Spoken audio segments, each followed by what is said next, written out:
আজি বিধানসভাত দাখিল কৰা অসম বিত্তীয় বাজেট 2024-25 এই বিত্তীয় বাৰ্ষিক বাজেটখন মই সম্পূৰ্ণৰূপে শুনিলোঁ আৰু শুনাৰ পাছত আসলতে কেইটামান মনলৈ প্ৰশ্ন আহিছে। প্ৰথম কথা হৈছে যে বাজেট এখন হৈছে সাধাৰণ জনসাধাৰণৰ আশা আকাংক্ষা আৰু প্ৰাপ্তিৰ প্ৰতিফলন ঘটাব পৰা এখন দলিল। সাধাৰণ মানুহবিলাকে বছৰটোৰ কাৰণে পৰিকল্পনা আশা আৰু প্ৰাপ্তিৰে বাজেটখনলৈ চাই থাকে আৰু চৰকাৰ এখনৰো তেওঁলোকৰ অনাগত দিনত কৰিবলগীয়া কাম কাজখিনি তেওঁলোকৰ পৰিকল্পনা আটাইবিলাক কথা বাজেটখনত সন্নিৱিষ্ট হয়। কিন্তু আজি বাজেটখন দেখি আচলতে সঁচাকৈ নিৰাশ হৈছোঁ। বাজেটখন কেৱল এখন হিতাধিকাৰীমুখী বাজেট, এখন গতানুগতিক বাজেট য'ত কোনো নতুনত্ব নাই, কোনো কৰ্মসংস্থাপনৰ একো বিষয় নাই, নতুনকৈ নিযুক্তি আজিৰ দিনটোত আপোনালোকে সকলোৱে জানে 18 লাখতকৈ অধিক ৰেজিষ্টাৰ্ড নিবনুৱা আৰু অলিখিত বা ৰেজিষ্টাৰ নোহোৱা নিবনুৱাৰ সংখ্যাটো বাদেই দিলোঁ বা কিমান আচলতে কৰ্মহীন মানুহ অসমৰ বাহিৰত কিমান ল'ৰা ছোৱালীয়ে কাম কৰি আছেগৈ, তেওঁলোকৰ কাৰণে নতুন নিযুক্তি কি? বাৰে বাৰে কোৱা হৈছে যে 1 লাখ নিযুক্তি তেওঁলোকে দিছে, কিন্তু সেইটো মিছা কথা যে 2 লাখতকৈ অধিক প্ৰতি বছৰে 2 লাখতকৈ অধিক মানুহক নিযুক্তি দিব বুলি কৈছিলে, কিন্তু 1 লাখো নহয়। আজি স্বীকাৰ কৰিছে বাজেটত চৰকাৰে যে 3টা বছৰত মুঠ 94,606 গৰাকী মানুহক নিযুক্তি দিলে, 94,606 মানুহজন নিবনুৱাক নিযুক্তি দিছে, কিন্তু চৰকাৰে বছৰি 2 লাখৰ কথা কৈছিল, সেয়া নাই। আৰু দ্বিতীয়তে আমি দেখিলোঁ যে এইবিলাক প্ৰায়বিলাক আচলতে অৱসৰ লাভ কৰা চাকৰি পদবীসমূহৰ পদতে পূৰণ কৰিছে, নতুনকৈ নিযুক্তিৰ কোনো কথা নাই। আৰু দ্বিতীয়তে দেখিলোঁ যদিও চৰকাৰখনে ঢোল বজাইছে যে 94,000 মানুহক নিযুক্তি দিয়া হৈছে, কিন্তু আমি দেখিলোঁ যে ইতিমধ্যে এই 1 লাখৰ ভিতৰত বা 94,000 ভিতৰত নিযুক্তিপ্ৰাপ্ত জলমিত্ৰ যিসকল চাকৰি, সেই চাকৰিয়ালে ইতিমধ্যে আন্দোলন আৰম্ভ কৰিছে। চাকৰি দিয়াটো ডাঙৰ কথা নহয়, চাকৰি দিয়াৰ পিছত তেওঁলোকে দৰমহা পাইছে নাই, চাকৰিটো লৈ তেওঁলোক সন্তুষ্ট হৈছে নে নাই হোৱা, এইটো ডাঙৰ কথা। ইতিমধ্যে নিযুক্তি পোৱা একাংশই আজি যদি চাই আপোনালোকে চচলৰ ধৰ্ণাস্থলীত অধিৱেশন চলি থকা সময়ছোৱাত আন্দোলন কৰিছে। আৰু দ্বিতীয়তে আপোনালোকে জানে অংগনবাদী, আগৰ চৰকাৰে নিযুক্তি দিয়া অংগনবাদীসকলে প্ৰাপ্য বিচাৰি আন্দোলন কৰিছে। আশা কৰ্মীয়ে ইতিমধ্যে এই বাজেট বিধানসভা অধিৱেশন চলি থাকোঁতে আন্দোলন কৰিছে। আপোনালোকে সকলোৱে জানে 108 কৰ্মচাৰীসকলে আন্দোলন কৰিছে, 104 আন্দোলন কৰিছে, স্বাস্থ্যকৰ্মীসকলে আন্দোলন কৰিছে, সকলোৱে আন্দোলন কৰিছে, ৰান্ধনীসকলে আন্দোলন কৰিছে। কিন্তু আগৰ চৰকাৰে দিয়া যিবিলাক চাকৰি, সেই চাকৰিবিলাকে তেওঁলোকে দৰমহা দিব পৰা নাই, নতুনকৈ দিছে 94,000, কিন্তু মই আকৌ কৈছোঁ যে চাকৰি দিলেই নহ'ব, তেওঁলোকক দৰমহা দিব পাৰিছেনে নাই, এইবিলাক কথা কোনো ধৰণৰ তেওঁলোকৰ তাত বাজেটত একো কথা নাই, কেৱল ঢোল বজোৱা বাজেট এখন আমি দেখিলোঁ। আৰু দ্বিতীয়তে তেওঁলোকে কৈছে যে হিতাধিকাৰীৰ ক্ষেত্ৰত চূড়ান্ত পৰ্যায়লৈ গৈছে।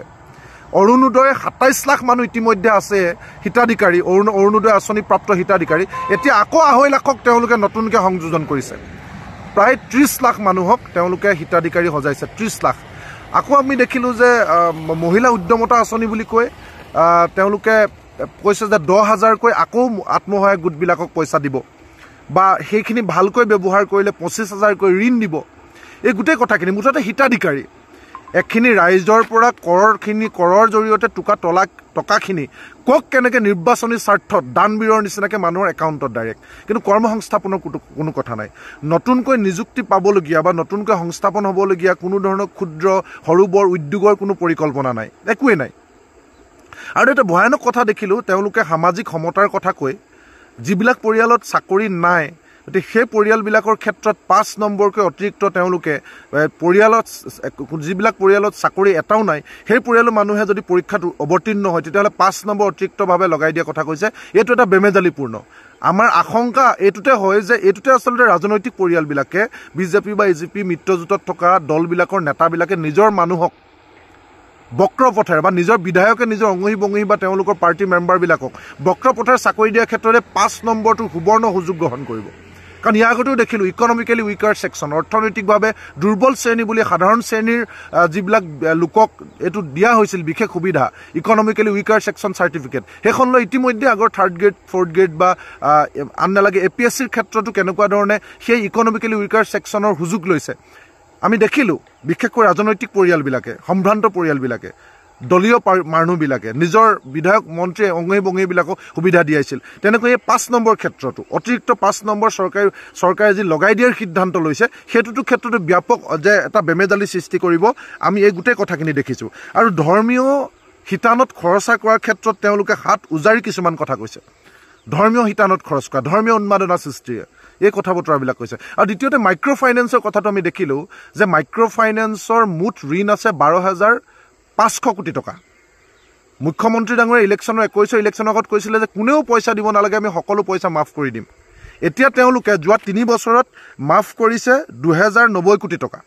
12,500 কোটি টকা 2,090 কোটি টকা মাফ কৰিছে আৰু 10,400 কোটি টকা এতিয়াও বাকী আছে সকলো মাফ কৰি দিম বুলি কোৱাৰ পাছত 12,500 কোটিৰ মাত্ৰ 2,090 কোটি টকা মাফ কৰিছে আৰু 10,400 কোটি টকা এতিয়াও বাকী আছে এতিয়া আকৌ তেওঁ কৈছে 550 কোটি টকা নতুনকৈ ধাৰ্য কৰিছে আৰু কৈছে যে 25,001 টকাৰ পৰা 50,000 পৰ্যন্ত যিবিলাক মানুহৰ ধাৰ আছে এই ধাৰবিলাক তেওঁলোকে মাফ কৰি দিব ইতিমধ্যে 21 চনৰ পৰাই যিবিলাক মানুহে পইচা দিয়া বন্ধ কৰি দিলে সেই মানুহবিলাকৰ সুদ বাঢ়ি 25,000টো এতিয়া 75,000 বা 80,000 হ'ল আৰু 50,000টো ইতিমধ্যে 1 লাখ পাৰ হৈ গ'ল তাৰমানে যাৰ 25,000 আছিলে সেইটো এটা 75,000 হৈ গ'ল এতিয়া তেওঁলোকে কৈছে 25,000ৰ পৰা 50,000 যিবিলাকৰ আছে সেইবিলাকৰ ক্ষেত্ৰতহে আমি হকাহৰ কথা ভাবিছোঁ তাৰমানে 25,000 টকাটো এতিয়া কোনো কাৰণত নপৰে কাৰণ ইতিমধ্যে সুদ লাগি বাঢ়ি গ'ল আৰু 50,000টো 1.5 লাখ হৈ গ'ল এটা তেওঁলোকে আঁচনিত এইবিলাক একো নপৰে কিন্তু ইলেকশ্যনৰ আগত কৈছিলে সকলো মাফ কৰি দিব যাৰ চৰকাৰ মুখ্যমন্ত্ৰীগৰাকীৰ সেই সময়ৰ বিত্তমন্ত্ৰী এতিয়া মুখ্যমন্ত্ৰীগৰাকীৰ কথা শুনি মিটিঙে কৈছিলে কোনেও দিব নালাগে আমি দি দিম এতিয়া সেইবিলাক মানুহ বিপদত পৰিলে যিবিলাক আঁচনি উলিয়াইছে আঁচনিয়ে ঢুকি নাপায় সুদবাহী মানুহৰ পইচা বেছি হৈ গ'ল আৰু 12,500 কোটিৰ এতিয়া তেওঁলোকে কেৱল 2,090 কোটি টকা মাৰি দিলে 10,400 কোটি টকা আছে এতিয়া আকৌ 550 কোটি টকাই ধাৰ্য কৰিছে গতিকে গোটেই কথাবোৰ বেমেজালি আৰু কৈছে যে যিকল প্ৰধানমন্ত্ৰী আৱাস যোজনা চাহ শ্ৰমিকসকলৰ কাৰণে 10% তেওঁলোকে ৰিজাৰ্ভ কৰিব কিন্তু আমি চৰকাৰক প্ৰশ্ন সুধিব বিচাৰিছোঁ চাহ শ্ৰমিকসকলক মাটিৰ পট্টা দিলেনে যদি নিজাকৈ মাটি নাই সেই মাটিত চৰকাৰী গৃহ কেনেকৈ আবণ্টন দিব কিমান মিছা কথা গতিকে গোটেই মিছা কথাৰে আবুৱা ভাৰি ৰাইজৰ টকাখিনিক হিতাধিকাৰী ডাইৰেক্ট একাউণ্টত পইচা ভৰাই দি ডাইৰেক্ট মানুহৰ হাতত পইচা ভৰাই দি ভোট কিনাৰ যিখন বাজেট এই বাজেটখনে কোনো মানুহৰ একো উন্নতি নকৰে এখন পালমৰা বাজেট আৰু গতিকে এটাই দেখিলোঁ হিতাধিকাৰীৰ সৃষ্টি বুলি ক'লে এটাই মনলৈ আহে আমাৰ ভেনিজুৱেলা বোলা নামৰ যিখন দেশ আছে সেই দেশখন আপোনালোকে সকলোৱে জানে যে অৰ্থনৈতিকভাৱে আটাইতকৈ বিধ্বস্ত এখন দেশ ভেনিজুৱেলাত আমি যে টিভিত যে ফটোবিলাক দেখোঁ ছ'চিয়েল মিডিয়াত হগুনে খাই থাকে ডেড বডি এটা বা মানুহ যে একদম বুভুক্ষু মানুহ ৰাজপথত পৰি থাকে সেই দেশখনৰ নাম হৈছে ভেনিজুৱেলা আৰু সেই দেশখন কি হ'ল জানে কিয় এই অৱস্থা হ'ল এইটো তাত যিবিলাক চৰকাৰ আছিলে চৰকাৰবিলাকে হিতাধিকাৰী সৃষ্টি কৰে এনেকুৱা এটা অৱস্থা হৈ গ'ল যে এখন চৰকাৰতকৈ আহিবলগীয়া চৰকাৰখনে নিৰ্বাচনৰ পূৰ্বে হিতাধিকাৰী ইখনতকৈ সিখন হিতাধিকাৰীৰ কাৰণে তেওঁলোকে প্ৰতিশ্ৰুতি দিয়ে হিতাধিকাৰীক কোনখন চৰকাৰে কিমান বেছি হিতাধিকাৰী সৃষ্টি কৰিব পাৰে কোনখন চৰকাৰে বেছি আঁচনি দিব পাৰে কোনখন চৰকাৰে বেছি পইচা বেছি চাউল কাপোৰ ঘৰ সকলো মানে কেনেকৈ দিব পাৰে সেনেকৈ দিওঁতে কম্পিটিশ্যন হৈ গ'ল ইটো দলে সিটো দলতকৈ বেছি হিতাধিকাৰীক ঘোষণা কৰে ইটো দলে সিটো আঁচনি ঘোষণা কৰে আৰু সেই দেশখনত খাৰুৱা তেলো আছিল খনিজ সম্পদো আছিল সেইবিলাক বিক্ৰী কৰি তেওঁলোকে হিতাধিকাৰীক সৃষ্টি কৰিলে হিতাধিকাৰীৰ ওপৰত হিতাধিকাৰী এনেকুৱা হৈ গ'ল যে হিতাধিকাৰী সৃষ্টি নকৰিলে তাৰমানে তাত কোনো চৰকাৰে নিজকে চৰকাৰ গঠন কৰিব নোৱাৰে গতিকে হিতাধিকাৰী সৃষ্টি কৰোঁতে সম্পদ বিক্ৰী কৰি হিতাধিকাৰী সৃষ্টি কৰোঁতে সেই দেশখন এতিয়া জুৰুলা হৈ পৰিলে সম্পদ বিক্ৰী কৰে খনিজ সম্পদ বিক্ৰী কৰে তৈলজাত সম্পদ বিক্ৰী কৰি কেৱল হিতাধিকাৰীৰ ওপৰত হিতাধিকাৰী কম্পিটিশ্যন চলিলে ইখন চৰকাৰে সিখনতকৈ বেছি হিতাধিকাৰীৰ কথা কয় কওঁতে হিতাধিকাৰী সৃষ্টি কৰোঁতে ভেনিজুৱেলা দেশখন অৰ্থনৈতিকভাৱে ধ্বংস হৈ গ'ল গতিকে আমিও সেইধৰণে গৈ আছোঁ কেৱল হিতাধিকাৰী গতিকে এই অৱস্থা হোৱাৰ আগতে অসমৰ মানুহক আমি এই ধৰণৰ পাল মৰা ধাৰ লৈ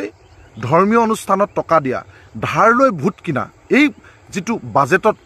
তেওঁলোকে আনুষ্ঠানিকভাৱে সিদ্ধান্ত লৈছে এই কথা বতৰাবিলাকে মন কৰিবলগীয়া আৰু এই বাজেটখনে আমাক নিৰাশ কৰাই নহয় আমাক যে শেষ কৰিব দুৰ্বল কৰিব সেই কথাটো আমি প্ৰমাণ পাইছোঁ আৰু জনমূৰীয়াৰ বৃদ্ধি হোৱা বুলি কৈছে এভাৰেজ হিচাপে প্ৰতিজন মানুহৰ জনমূৰীয়াৰ বৃদ্ধি হৈছেনে প্ৰতিজন মানুহৰ ক্ৰয় ক্ষমতা বাঢ়িছেনে নে আপোনালোকৰ মুষ্টিমেয় কেইজনমান দালাল কেইজনমান ঠিকা কৰা মানুহ আপোনালোকক নিৰ্বাচনৰ পূৰ্বে সহায় কৰা কেইজনমান মানুহৰ ইনকাম বাঢ়িছে আৰু সেই ইনকামটো আপোনালোকে যোগ কৰি মুঠ হিচাপে জনমূৰীয়াৰ বৃদ্ধি দেখাইছে আমিতো সাধাৰণ মানুহৰ জনমূৰীয়াই বা সাধাৰণ মানুহৰতো উপাৰ্জন বৃদ্ধি হোৱা দেখা নাই সাধাৰণ মানুহেতো অৰুণোদয় লৈ চলি থাকিবলগীয়া হৈছে সাধাৰণ মানুহেতো ক্ৰয় ক্ষমতা হেৰুৱাই পেলাইছে গতিকে এইবিলাক মিছা কথা কৈ আবুৱা বাৰীয়ে বাজেটখনত কথা কৈছে। এই বাজেটখনে দুখীয়া মানুহ একো নাপায়, সাধাৰণ মানুহ একো নাপায়, মধ্যবিত্ত একো নাপায়, এখন পাল মৰা ফাঁকিবাজ বাজেট।